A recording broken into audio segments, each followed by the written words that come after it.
Friends, video को पूरा देख लीजिएगा तो ही कोई भी कमेंट आप लोग करिएगा। बिन वीडियो को देखे कमेंट मत करिएगा, आप लोगों से रिक्वेस्ट है। ईरान की जेल में बंद एक बूढ़ा आदमी जिसको की सजा ऐसी मिली थी जो कि सुनकर आप दंग रह जाओगे। उसको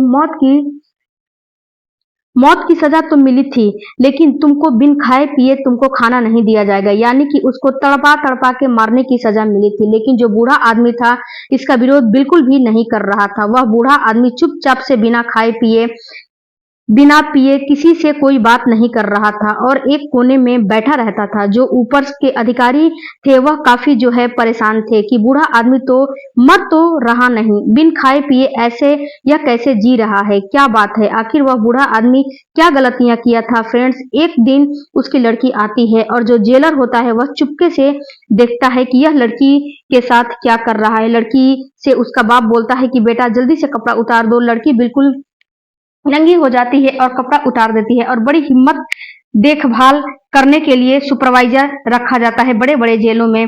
खास करके उसका यही काम होता है कि जो कैदियों से मिलने आया उनकी तलाशी अच्छे तरीके से लेना, यानी जिन कैदियों को सजा हो चुकी है और जिस तरह की उसकी सजा हुई है उसमें उसको कोई जो है क्या करता है क्या नहीं करता है, कौन उससे मिलने आता है कौन उससे मिलने नहीं आता है, कोई घुसपैठ तो नहीं हो रहा है। इस जेल में एक बूढ़ा कैदी था। उस कैदी की मौत की सजा हो चुकी थी। खाना पीना उसका बिल्कुल बंद कर दिया गया था, लेकिन वह कैदी था कि किसी से भी रहम की भीख नहीं मांग रहा था, आराम से सो जाता। रात को वह भूख की प्यास की वजह से तड़पता नहीं था। वह सुपरवाइजर, जेलर और उस जेल में सिपाही यह देखकर बहुत ही हैरान और परेशान थे और वह सोच रहे थे कि आखिर इस बूढ़े को भूख प्यास क्यों नहीं लगती है, यह कहां से इसको खाना मिल रहा है, जिस वजह से यह बड़े सुकून में और बड़े आराम से अपनी जिंदगी गुजार रहा है। एक दिन एक लड़की जब जेल में मिलने उससे आती है तो उसने अपने उस बाप से तो बड़ी बारीकी के साथ वह सुपरवाइजर उसकी तलाशी लेता है और इतनी बारीकी के साथ तलाशी लेता है कि उसके जिस्म के एक एक अंग को छू देता है। जो दूर से देख रहा दूसरा एक सिपाही उस सुपरवाइजर को बड़ी हैरानी से देख रहा था कि औरतों के साथ यह अच्छा व्यवहार नहीं है, यानी कि एक औरत की तलाशी एक औरत को ही लेनी चाहिए। एक मर्द आदमी है, भला ही यह अफसर जो हुआ था, जो यह तलाशी तुम ले रहे हो यह तुम कैसे ले सकते हो, इसको किसने हक दिया है कि यह एक औरत की तलाशी ले, और तलाशी भी ऐसी कि उसके हाथ पैर मुंह उसका सीना उसके हर एक अंग को वह छू लेता था, यानी कि हर एक चीज को वह हाथ लगा रहा था। और उस आदमी को बड़ा बुरा लग रहा था कि दूर से खड़ा हुआ अपने साथी को देख रहा था। बड़े अच्छे तरीके से वह उसकी तलाशी लेता है और वह लड़की फिर अपने बाप से मिलने उसके चली जाती है। जब वह मिल के आती है तो वह उधर से रोती हुई और अपने दुपट्टे से अपने चेहरे को ढकी हुई आती है। जब यह देखता है तो उसके पैरों से जमीन खिसक जाती है, यानी वह आदमी जो होता है इतना खूंखार था जिसको उसे जो है अकेले ही बैरक में रखा गया था, यानी उसके साथ किसी भी कैदी को नहीं रखा गया था। वह उस जेल में जो सेल होता है अकेले ही रहता है। वह लड़की चली जाती है और जाने के बाद सब जब कुछ देर बाद वापस आती है तो रोते हुई आती है। उसकी आंखों में आंसू थे और वह रो रही थी और अपने दुपट्टे से अपने चेहरे को छुपाए हुए थी। वह था जो दूसरा आदमी था, यानी कि जो वह अक्सर दूसरा तलाशी लेते हुए अपने साथी को देख रहा था। उस लड़की के जाने के बाद वह अपने साथी के पास आता है और कहता है कि देखो यह लड़की यहाँ से रोती हुई जा रही है, शायद किसने अपने आप से यह शिकायत किया होगा कि वह जब यहाँ तुमसे मिलने आती है तो फिर उसके साथ इस तरह का अत्याचार किया जाता है, उसके जिस्म को छुआ जाता है, उसके शरीर के एक एक अंग को छुआ जाता है। उसने अपने बाप से यह शिकायत की होगी और इसीलिए वह रोती हुई गई है। उसने कहा कि भाई, मुझे इस औरत की तलाशी लेते हुए, इसके जिस्म को छूते हुए बहुत खुशी नहीं मिलती है। मेरी ऐसी कोई मंशा नहीं है, मैं मजे लेने के लिए इस औरत की तलाशी बिल्कुल भी नहीं लेता हूँ, ऐसा मेरा कोई इरादा नहीं है, लेकिन मुझे हक सच में स्पेशल तौर से इस औरत की तलाशी जो इस बुरे आदमी से मिलने आती है इसकी तलाशी लेने के लिए मुझे रखा गया है। किसी औरत को उसकी तलाशी लेने नहीं दिया जाता है, क्योंकि हर जगह के अपने अपने एक रूल और नियम होते हैं।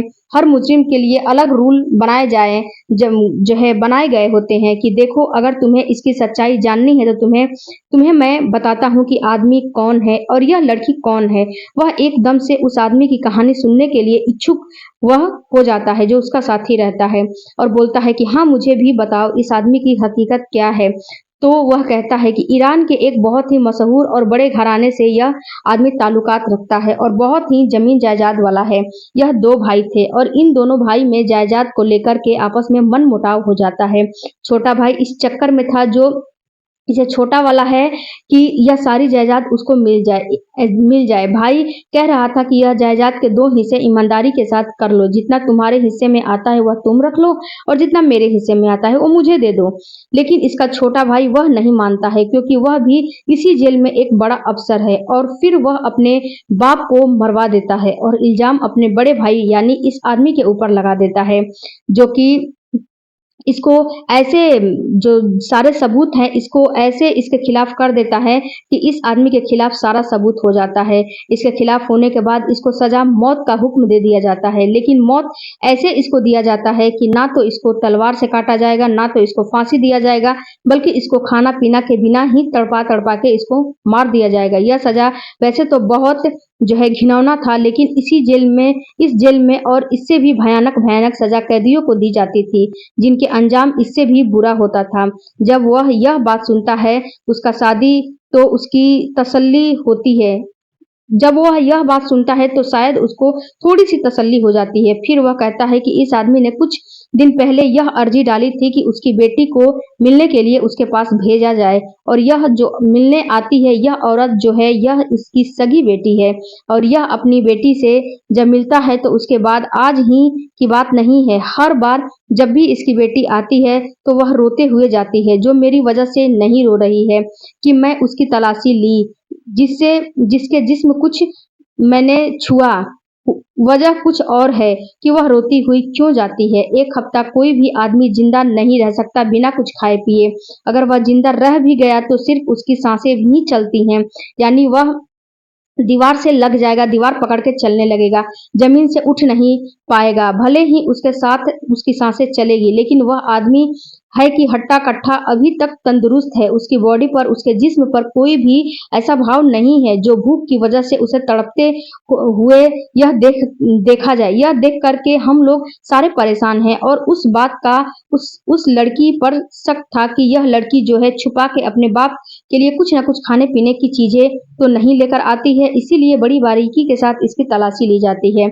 औरत को इसके पास नहीं भेजा जाता है, स्पेशल तौर पर तलाशी लेता हूँ, लेकिन मुझे हैरत है कि आज तक इस लड़की के पास मुझे कुछ नहीं मिला। दूसरी हैरत की बात यह है कि वह लड़की जब अपने बाप से मिलकर आती है तो रोते हुए आती है। ऐसा लगता है जैसे कि उस लड़की के साथ कुछ बहुत बुरा हुआ है। दुपट्टा से अपने मुंह छुपाए हुए भाग भाग निकल जाती है और वह हम लोगों से नजर भी नहीं मिला पाती है। समझ में नहीं आ रहा है कि यह राज कैसे खोला जाए। बहरहाल और सुपरवाइजर सारी कहानी अपने बड़े अफसर से बता देता है कि मैं हर तरह से कोशिश किया हूँ, लेकिन किसी भी तरह का कोई सबूत नहीं मिल रहा है। हैरत को चुपके सभी लोग यह तलाश करने की कोशिश करते हैं कि लड़की इससे मिलने आई थी, कुछ छुपा के इसके पास तो नहीं लाई है। लेकिन वह आदमी रात को आराम से चादर तान के सोया हुआ था। रात के पिछले यानी कि लगभग 2 बजे का टाइम था जब जेल में पूरा सन्नाटा था।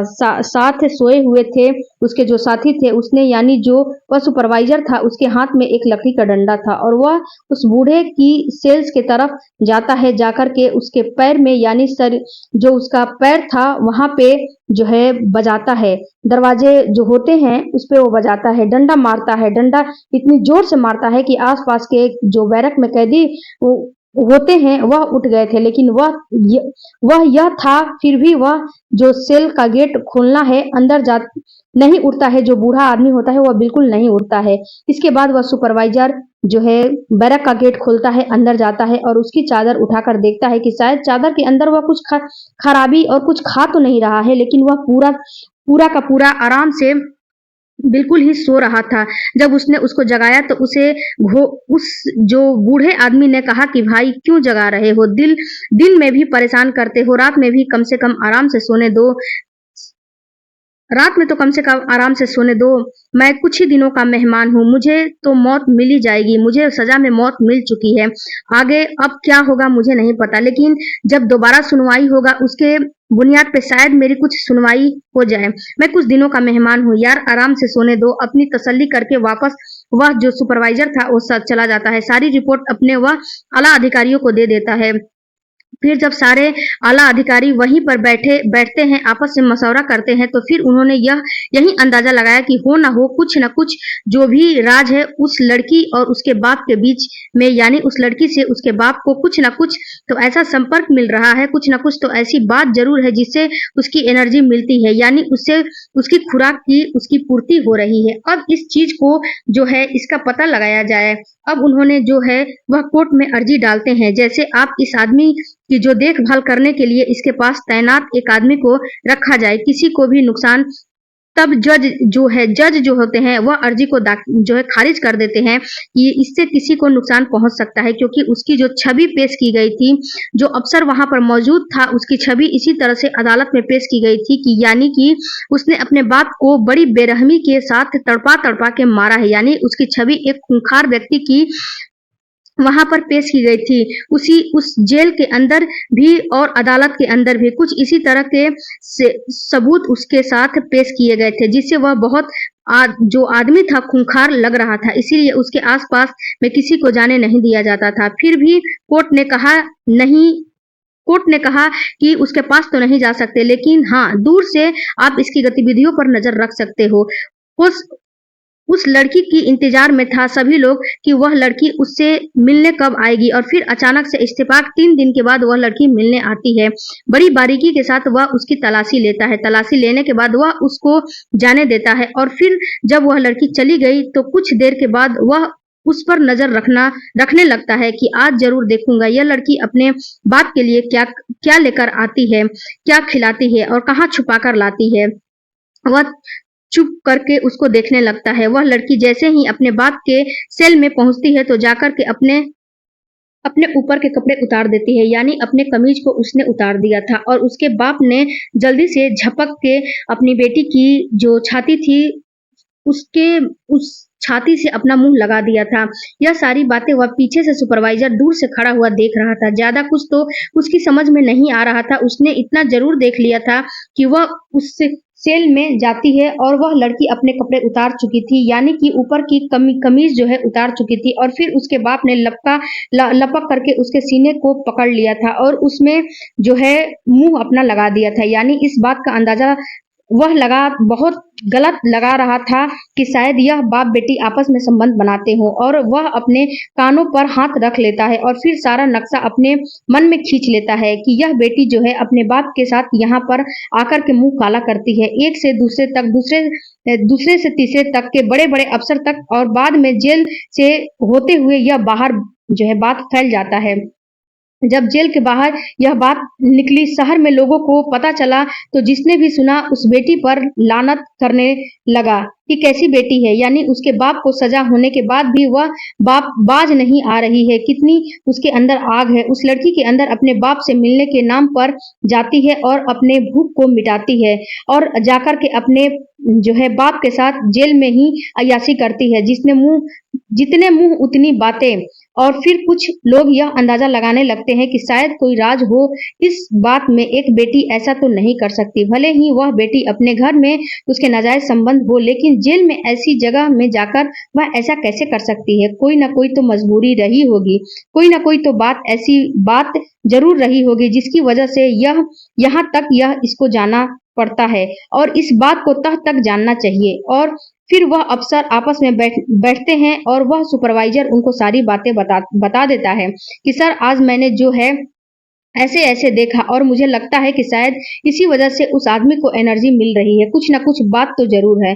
वह लड़की जब उसके बारे में, उसके बैकग्राउंड के बारे में पता लगाया गया तो पता चला कि इसकी सगी बेटी है, और कुछ दिन पहले ही उसने उसकी शादी की थी, यानी कि 1 से 1.5 साल पहले उसकी शादी कर दी गई थी। और फिर उस लड़की का जो शौहर था, यानी उसका पति, कुछ दिन पहले ही मर गया था और कुछ दिन पहले यानी 3 से 4 महीना पहले उसने अपने बेटे को जन्म दिया था। यह सारी बातें जो है उनको पता लग चुकी थी। यह मामला वहाँ से होते-होते अब जो है उसने कोर्ट में अर्जी दे रखी थी, तो उसकी अगली सुनवाई होनी थी, वहाँ तक भी पहुँच जाता है। जज के कानों में यह आवाज़ पहुँचती है। उसके बाद में फिर 1-2 सुनवाई होती है, लेकिन कोई भी नतीजा नहीं निकलता है। इसी हालत में फिर वहाँ का जज था, वह बदल जाता है, नया जज आ जाता है। जब नया जज आया तो वह किसी के जो बहकावे में नहीं था, यानी पहले वाला जो जज था, वो उस जेल में उस अफ़सर जो आदमी जो उसका छोटा भाई था, वह बड़ा अफ़सर था, वह पहले से उसका जो है साठ-गाँठ था, उसके जो जो जज था उसके बस में था, उसने जज को खरीद लिया था, रिश्वत दे रखा था जज को, उसने कुछ काम किया होगा। लेकिन जब नया जज आता है तो उसने खास करके उस बूढ़े आदमी की जिसने अपने बाप को अब अपने आप को जो है साबित करने का, जिसके ऊपर इल्ज़ाम था अपने बाप को मारने का, उसकी फ़ाइल को खोलता है और अच्छी तरह से जाँच-पड़ताल करने लगता है। उसके बाद में जो उसकी लड़की उससे मिलने आती है, उन सारे हालात को भी जानता है और परखता है, जाँच करता है। और जो अभी कुछ दिन पहले कुछ अफ़सर को यह बात पता लगी थी कि उसकी लड़की आकर के अपने बाप के सामने अपने कपड़े उतार देती है और फिर उसका बाप जो है वह उसके साथ क्या-क्या करता है, यह कहने वाली मुँह से अपने बात ही नहीं है, तो वह भी सारी जानकारी लेने के बाद फिर उसने एक तारीख दी कि लगभग 20 दिन के बाद इसकी असली जो सज़ा है वह सुनाई जाएगी। यानी कि उसको जो है आगे इसकी सज़ा मौत की बरकरार रखी जाएगी या फिर उसमें ढील दी जाएगी। वह उसने अगले महीने की 20 तारीख को दे दी थी। इसी तरह से इंतज़ार करते-करते 20 तारीख आ पहुँचती है। वह लड़की भी और वह बूढ़ा आदमी भी अदालत में पेश हो चुके थे। दोनों तरफ के वकील थे, दोनों तरफ के वकील आपस में जिरह कर रहे थे। तमाम पब्लिक वहाँ पर मौजूद थी। जज साहब भी अपनी कुर्सी पर मौजूद थे और वह जो जेल के अफ़सर थे, उस आदमी की ज़िंदगी का असली फैसला होना था कि यह ज़िंदगी ज़िंदा रहेगा या फिर हमेशा के लिए मौत की नींद सो जाएगा। उस कैदी का जो छोटा भाई था, वह बड़ा खुश था। वह सोच रहा था कि सारी जायदाद उसके हिस्से में अब आने में बस अब कुछ ही मिनटों का जो है देरी है, यानी सज़ा तो उसकी मौत की पहले ही हो चुकी है। इस बात का पहले पता चल जाता है कि वह बूढ़ा आदमी क्या खाता है, क्या पीता है, किस वजह से वह ज़िंदा है, तो अब तक तो वह मर गया होता। लेकिन उसे उम्मीद यह थी कि जो है उस आदमी का जो नया जज आएगा, वह भी उसके खिलाफ ही फैसला सुनाएगा। वह आदमी जो है यह समझ चुका था कि मेरे खिलाफ सारा सबूत है, तो मेरे खिलाफ ही जो है फैसला होगा। इसीलिए वह बहुत खुश नज़र आ रहा था और पूरी तरह से खचाखच भरी हुई थी जो कोर्ट होता है, सारे आदमी खामोशी के साथ कोर्ट में बैठे हुए थे। जब सबने फ़ाइल अच्छी तरह से पढ़ने के बाद फिर फैसला सुनाया, उस लड़की के कहा गया कि तुम कुछ कहना चाहती हो, जो तुमने किया है उस पर तुम शर्मिंदा हो या तुम्हें उस बात पर अपनी अपनी जो करतूत की है उस पे गर्व है। वह लड़की कहती है कि साहब मुझे इस बात में अपने बाप के सामने कपड़े उतारती हूँ, इसकी मुझे कोई शर्मिंदगी नहीं है, बल्कि मुझे गर्व है, अपने बाप को मौत के मुँह से मैंने बचाया है,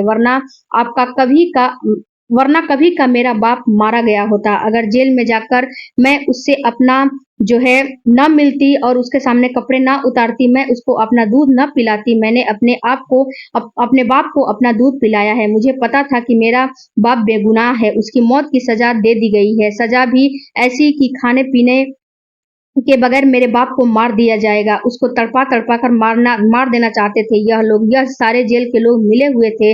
मेरा चाचा जो है इसीलिए मेरे बाप को जल्दी से जल्दी वह लोग मार देना चाहते थे। लेकिन मेरे बाप ने मुझसे मिलने की अर्ज़ी डाली और जज साहब ने मेरी यह बात मान ली थी और मुझे जेल में जाने दिया था मिलने के लिए। मुझे पता था कि अगर मैं कोई भी खाने की चीज़ छुपा कर ले जाती हूँ, तो मैं पकड़ी जाती हूँ। फिर मेरे दिमाग में एक आइडिया आता है और मैंने सोचा कि क्यों ना मैं अपने बाप की जान बचाने के लिए अपना दूध अपने बाप को पिलाऊं, क्योंकि मैं अभी 4 महीने पहले अपने बेटे को जन्म दिया था। अब मैं अपने बच्चे को दूध सारा का सारा रोक लेती थी अपने छाती में, अपने स्तन में। बाप से मिलने आती तो वह रुका हुआ सारा दूध मैं अपने बाप को पिला देती थी, जिससे मेरे सीने का दूध पी कर के मेरा बाप उसके पेट में थोड़ा-सा सुकून मिलता, आराम मिलता। वह इतना तो उसे खाना मिल ही जाता था, खाना-पीना मिल जाता था, जिससे कि वह उसकी जान बची रही थी और उसके उसके बाद कौन है हमें देख कोई हमें देख लिया था। इन्होंने गलत अंदाजा लगा लिया था। शायद मेरे बाप मेरे साथ गलत काम करता है, इसीलिए उन्होंने अपने नजरिया से देखा और मैं इस बात पर बिल्कुल भी शर्मिंदा नहीं हूँ। और यह कोई भी मजहब हो, कोई भी खरा जो है मजहब हो या फिर कोई भी चीज हो, वह यही कहता है कि अगर जान बचाने के लिए आप अपनी बेटी का भी दूध भी पहले पी ले तो वह नाजायज नहीं है, वह हराम नहीं है, क्योंकि उस एक कतरे दूध से उसकी जान बच सकती है। इतनी बात कह करके वह लड़की बैठ जाती है। अब जज साहब अपना फैसला सुनाते हैं और वह कहते हैं कि इस जैसी लड़की दुनिया में देखने को नहीं मिलती है। वह लड़की पूरी दुनिया के लिए मिसाल है और इतिहास के पन्नों में इसकी एक कहानी दर्ज हो जाएगी। जब सब लोग देखेंगे कि एक बेटी ने अपने बाप की जान बचाने के लिए अपना दूध पिलाया था, तो अपने बाप को और जेल में कैसे वह चुपके से छुप करके जाती है और अपने बाप को अपना दूध पिला करके आप जो है उसको एक खुराक दे करके वापस आ जाती है। यह लड़की मिसाल है पूरी दुनिया के लिए। और जिन लोगों ने इस फाइल में गलत लिखा है, जिन लोगों ने दूसरे दूसरे मतलब जो है निकाले हैं कि यह लड़की जो है गलत काम करती है, वो लोग सोचते हैं इस लड़की ने गलत किया है, इस लड़की ने शर्मसार किया है और बाप और बेटी के रिश्ते को कलंकित किया है। ऐसा कुछ भी नहीं है, बल्कि बाप और बेटी के रिश्ते को एक जो है मान सम्मान दिया है। अपने मरते हुए बाप को इसने बचाया है, इसीलिए इस आदमी की सच्चाई भी मेरे सामने आ चुकी है। यह आदमी बेगुनाह है और इसने अपने बाप को नहीं मारा है, बल्कि इसके ऊपर यह आरोप लगाया गया है, इसके ऊपर यह इल्जाम लगाया गया है। यह सारी सच्चाई मेरे सामने आ चुकी है। अब वह उस अफसर को तलब करता है, यानी उस बूढ़े आदमी के छोटे भाई को तलब किया जाता है और दोषी उसको ठहराया जाता है और हाथों हाथ उसको जो है सजा दी जाती है। उस आदमी को गिरफ्तार कर लिया जाता है। यह सारा मामला जो है उसी का रचाया हुआ था, उसी सब षड्यंत्र उसी का था। वह इस आदमी के छोटे भाई का है जो यहाँ पर इस जेल में अफसर था और यहाँ यह सारा एक दौलत के चक्कर में किया गया था। उस आदमी को इज्जत के साथ छोड़ दिया जाता है और उस लड़की की हौसला पर सभी लोग जज साहब खुश होते हैं, उस लड़की की तारीफ करते हैं कि बेटी तुमने जो यह काम किया है वह एक मिसाल है आने वाली नस्लों के लिए कि अगर किसी भी परेशानी में हो और बाप किसी परेशानी में हो, परिवार किसी परेशानी में हो, वहाँ तुम्हें जान बचाने के लिए कोई ऐसा कदम भी उठाना पड़ जाए तो तुम्हारे लिए वह हराम हो, बिल्कुल तुम उसे नहीं कर सकती हो। तो तुम्हें उस किसी की जान बचाने के लिए ऐसा कदम भी उठा लेना चाहिए। उसके बाद उन दोनों को इज्जत से के साथ छोड़ दिया जाता है और उसको छोड़ने के बाद दोस्तों कैसी लगी मेरी स्टोरी? एक मरते हुए बाप को एक लड़की ने जान